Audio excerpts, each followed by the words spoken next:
one of the best episodes of Daredevil Born Again thus far. This season is cooking. But before we get into all of that, if you are new here, please like, share, and subscribe. If you're returning, do the same thing. Let's jump into this episode. This episode was amazing. Season 2, episode 4, entitled Gloves Off. Let's just start with the most craziest thing.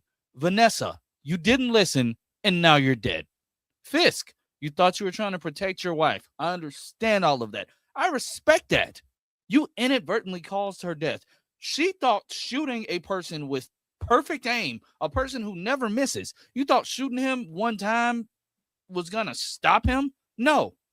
He still figured out a way to get you. You knew he was coming after you. You should have listened to Fist.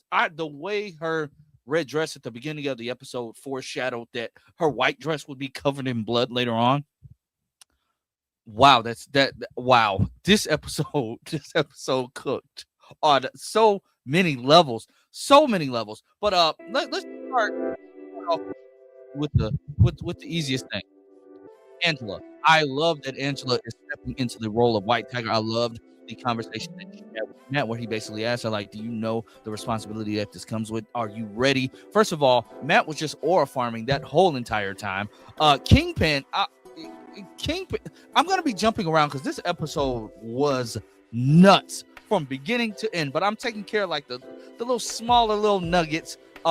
Kingpin and the way he handled Charles, my friends told me that the power dynamic was going to switch, and you don't mess with Fisk and you don't mess with Buck. First of all, Mr. Charles, Matthew Lillard, you're killing it, but you can tell that Fisk ain't one to play with, especially now that his wife has been killed. He's definitely not going to be one that you want to keep bothering and keep pestering. You thought you had to jump on him. You thought you can surprise him and have him deal with something, talk about the port and why the guns aren't out there yet. And he has his reasons for stuff, but he proved to you, don't piss me off. Don't get on my bad side. You don't want these problems. And he showed you that. And Fisk, I respect it. The entire beginning of the episode, the bullseye intro, we get to see his routine, making breakfast, making his bed, his OCD in full swing. He feeds a cat an egg, which is, I think that might actually be bad for the cats. But, he's just living his normal life in that apartment. He then goes to a local diner. Fun fact, that diner was featured on Kitchen Nightmares, and Gordon Ramsay tore it to shreds, which was freaking hilarious. But, he goes, has a milkshake, but then he decides, hey, I want to take out some task force members. What do? You make a call and you just report seeing Frank Castle.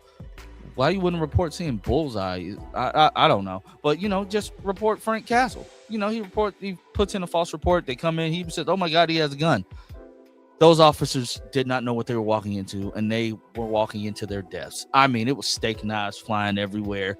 It was the little thing that the waitresses stick like the tickets on when they're done. That was flying in people's face. He killed somebody with a lobster claw and then even stopped to tell a guy having a dog in a diner is unsanitary. Bullseye is freaking hilarious. He's hilarious.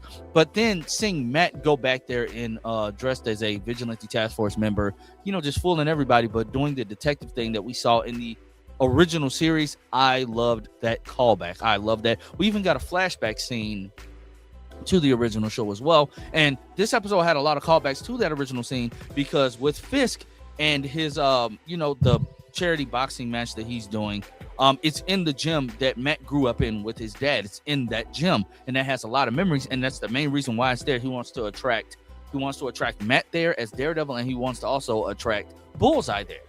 That's the main reason why he sent Vanessa away. Vanessa even going to meet with the governor and, trying to intimidate her. I think Vanessa just overplayed her hand. Like the governor even says, I can't back Fisk alone, but if it's you two, I can back them. So yeah, you handled that, but again, you got yourself killed, bro. You got yourself killed. But all in all, this episode was amazing. I love that Kirsten and Karen bared the hatchet. They got what they needed, but Buck indeed did show up and kill Kristoff and the U.S. Marshals, taking care of another loose end. Fisk, if it's one thing Fisk is not going to do, it's going to be to leave a loose end.